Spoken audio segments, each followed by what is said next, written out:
Di tengah dunia yang sering dilanda konflik dan ketegangan geopolitik, ada sekelompok negara yang memilih jalan berbeda. Mereka tidak punya tentara, tidak ada angkatan darat, laut, atau udara, tapi mereka tetap eksis, mereka tetap aman. Apa itu negara tanpa militer? Negara tanpa militer adalah negara yang tidak memiliki angkatan bersenjata permanen. Mereka mungkin memiliki polisi, satuan penjaga pantai, atau pasukan keamanan terbatas, tapi tidak ada institusi militer layaknya tentara nasional. Lalu bagaimana mereka menjaga kedaulatan dan keamanan? Jawabannya, kerjasama internasional, netralitas, dan kebijakan luar negeri yang bijak. Berikut ini negara-negara tanpa militer. Nomor 1, Costa Rica. Costa Rica membubarkan militernya pada tahun 1948 setelah perang saudara yang singkat tapi berdarah.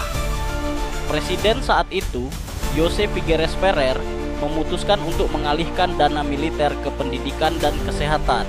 Hasilnya, hari ini Costa Rica dikenal sebagai salah satu negara paling damai di dunia dengan sistem pendidikan dan layanan kesehatan yang maju.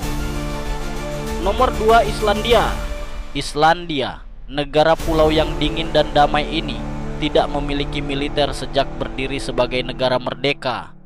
Tapi mereka adalah anggota NATO.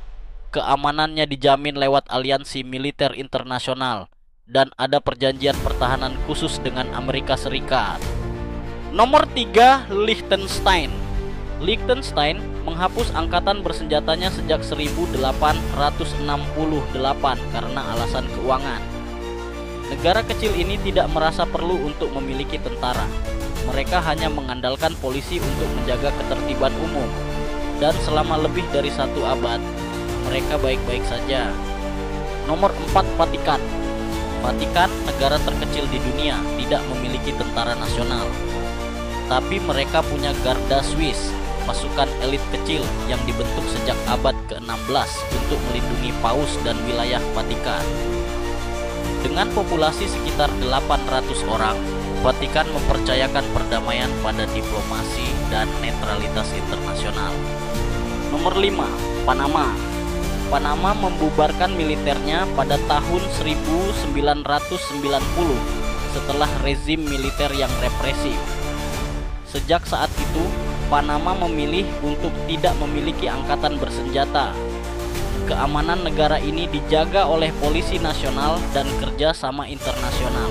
Mereka percaya demokrasi lebih kuat tanpa senjata di tangan militer. Lalu, bagaimana negara-negara ini bisa bertahan di dunia yang penuh konflik? Jawabannya terletak pada kebijakan luar negeri yang netral, diplomasi aktif, dan kerjasama dengan komunitas internasional. Banyak dari mereka memiliki perjanjian pertahanan dengan negara-negara kuat atau tergabung dalam aliansi strategis. Tanpa anggaran militer yang besar, negara-negara ini bisa mengalokasikan lebih banyak dana untuk pendidikan, kesehatan, dan pembangunan masyarakat. Mereka menunjukkan bahwa kekuatan bukan selalu tentang senjata, tapi juga tentang kesejahteraan rakyat. Jangan lupa like, subscribe, dan aktifkan lonceng notifikasi untuk cerita menarik lainnya dari seluruh penjuru dunia.